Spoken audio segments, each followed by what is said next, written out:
पौराणिक कथाओं के अनुसार महावीर हनुमान जी को शिव जी का 11वां रुद्र अवतार कहा जाता है। महावीर हनुमान भगवान राम के बहुत बड़े भक्त थे। उनकी माता का नाम अंजनी और पिता वानर राज केसरी है। इस कारण उन्हें आंजुनाय और केसरी नंदन आदि नामों से भी पुकारा जाता है। तो आइए हनुमान का जन्म कैसे हुआ, ये हम इस कहानी के द्वारा समझने की कोशिश करते हैं। एक बार अयोध्या के राजा दशरथ अपनी पत्नियों के साथ पुत्रेष्टि का हवन कर रहे थे। ये हवन पुत्र प्राप्ति के लिए किया जाता है।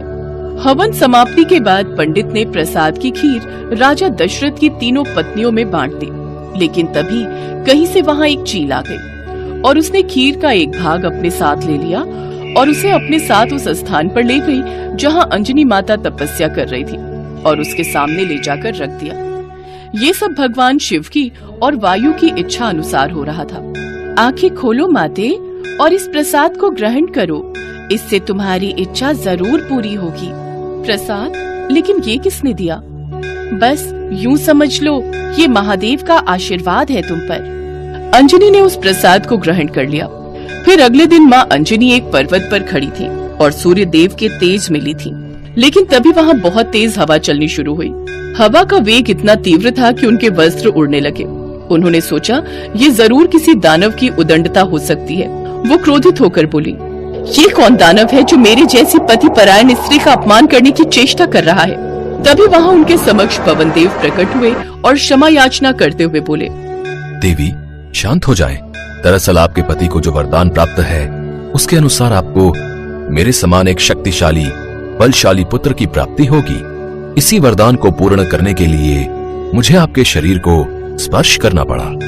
मेरे स्पर्श के माध्यम से रुद्रदेव का एक अंश भी आपके शरीर में प्रवेश कर चुका है। इसलिए महादेव के अवतार के रूप में आपका पुत्र इस धरती पर जन्म लेगा।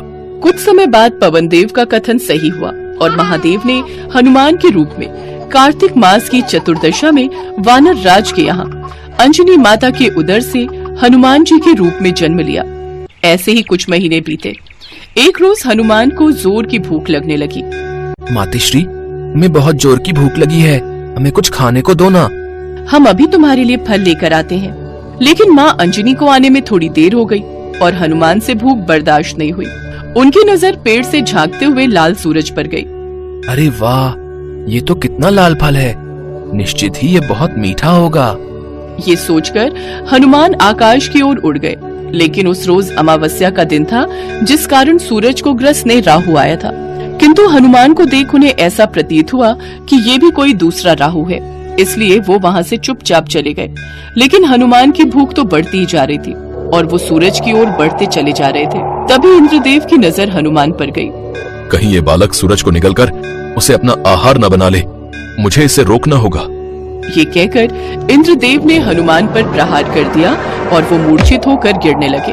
तभी पवन देव ने वहां आकर उन्हें थाम लिया और गुस्से में उन्होंने हर प्राणी मात्र की वायु का संचार रोक दिया। तभी वहां सभी देव प्रकट हुए और उन्होंने पवन देव को ऐसा करने से रोका। फिर सभी देवों ने हनुमान जी को वर दिया। मेरा वरदान है कि ये अमित आयु रहेगा। मेरा वरदान है कि ये कभी भी वज्र से परास्त नहीं होगा। मेरे सताश तेज से ये हर कला में युक्त और संपूर्ण शास्त्रों का विशेषज्ञ होगा। मेरे वरदान से ये पाश और जल से अभय रहेगा।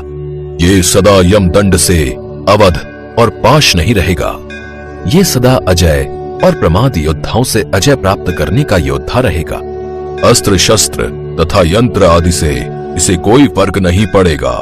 इस प्रकार सभी देवों द्वारा हनुमान जी बेहद शक्तिशाली हो गए और इस प्रकार आगे जाकर जो उन्होंने काम किए वो सभी प्रकार के हनुमान भक्तों में प्रसिद्ध हैं। तो ये थी हनुमान जी की संपूर्ण कथा। हनुमान जयंती पर हनुमान जी की पूजा करना अत्यंत शुभ माना गया है। चौकी पर लाल रंग का कपड़ा बिछाएं और उस पर हनुमान जी के साथ भगवान श्री राम की तस्वीर रखें। फिर हनुमान जी को लाल और भगवान श्री राम को पीले फूल अर्पित करें। पहले श्री राम नाम का जप करें, फिर हनुमान जी के मंत्र का जाप करें। इस तरह पूजा करने से आपको हनुमान जी की असीम कृपा प्राप्त होगी।